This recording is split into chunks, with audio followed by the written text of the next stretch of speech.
Telugu Desam party రెండు ప్రాంతాల్లోనూ అధికారంలోకి రావడం ఖాయమని ఆ పార్టీ అధినేత చంద్రబాబు ధీమా వ్యక్తం చేశారు. ఎన్టీఆర్ అధికారం కోసం పార్టీ పెట్టలేదని 33వ ఆవిర్భావ దినోత్సవం సందర్భంగా ఎన్టీఆర్ ట్రస్ట్ భవన్లో ఏర్పాటు చేసిన కార్యక్రమంలో ఆయన తెలిపారు. ప్రాంతీయ పార్టీగా రాష్ట్రానికే పరిమితం కాకుండా కాంగ్రెస్ కు వ్యతిరేకంగా జాతీయ స్థాయిలో పోరాటం సాగించిన ఘనత తెలుగుదేశం పార్టీదేనని చంద్రబాబు అభిప్రాయపడ్డారు. గత 10 ఏళ్ల కాలంలో కాంగ్రెస్ పార్టీ దేశాన్ని అన్ని రంగాల్లోనూ భ్రష్టు పట్టించిందన్న చంద్రబాబు దేశం రాష్ట్రం బాగుపడాలంటే మంచి నాయకత్వాన్ని ఎన్నుకోవాల్సిన బాధ్యత ప్రజలదేనని చంద్రబాబు సూచించారు.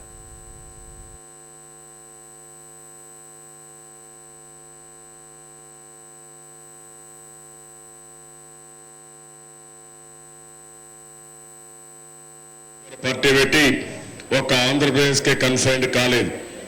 ఈ దేశానికి పట్టిన పెద్ద అరిష్టం ఈ కాంగ్రెస్ పార్టీ అనే ఉద్దేశంతోనే ఆనాటి నుంచి ఆయన పోరాడి జాతీయ స్థాయిలో ఎన్నో కాన్క్లేవ్లు పెట్టారు. దాని ప్రభావం మీరు చూస్తే ఈరోజు కాంగ్రెస్ పార్టీ ఒక బలహీనమైన పార్టీగా తయారైంది. ఈ 10 సంవత్సరాల అధికారంలో ఇంకా చాలా ఇబ్బందులు వచ్చాయి. రాబోయే రోజుల్లో నాకు ఏమాత్రం అనుమానం లేదు, కాంగ్రెస్ పార్టీ చిత్తుగా ఓడిపోవడం ఖాయం, ఈ దేశం బాగుపడడం కూడా ఖాయం. 84లో 35 మంది గెలిచి ఒక ప్రాంతీయ పార్టీగా ఉండి జాతీయ స్థాయిలో ప్రధాన ప్రతిపక్షంగా పనిచేశాం. 4 ప్రభుత్వాలు కాంగ్రెసేతర ప్రభుత్వాలు ఢిల్లీలో వస్తే 3 ప్రభుత్వాలు తెలుగుదేశం పార్టీ చొరవతో ఢిల్లీలో ప్రభుత్వాలు ఏర్పాటు చేశాం. 9 సంవత్సరాల్లో సింగపూర్తో పోటీ పడే విధంగా సైబరాబాద్ నగరం వచ్చిందంటే అది తెలుగుదేశం పార్టీ చూపించిన చొరవ.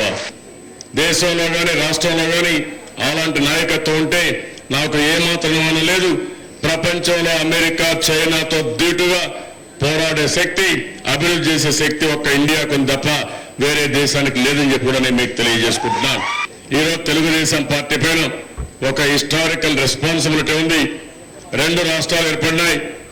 ఆ 2 రాష్ట్రాలు ఏర్పడినప్పుడు 2 రాష్ట్రాల్లో సమస్యలు ఉన్నాయి. 2 రాష్ట్రాల్లో సమస్యల పరిష్కారం కావాలంటే 2 రాష్ట్రాల్లో తెలుగుదేశం పార్టీ అధికారంలోకి రావాలి. కేంద్రంలో కూడా తెలుగుదేశం పార్టీ బలపరిచిన పార్టీ అధికారంలోకి వస్తుంది. ఇది జరుగుతుందని చెప్పి కూడా నేను మీకు విజ్ఞప్తి చేస్తున్నాను. భవిష్యత్తులో తప్పకుండా ప్రతి ఒక్క కార్యకర్తకు న్యాయం చేసే బాధ్యత, ఆర్థికంగా రాజకీయంగా పైకి తీసుకొచ్చే బాధ్యత ఒక కుటుంబ పెద్దగా నేను తీసుకుంటా.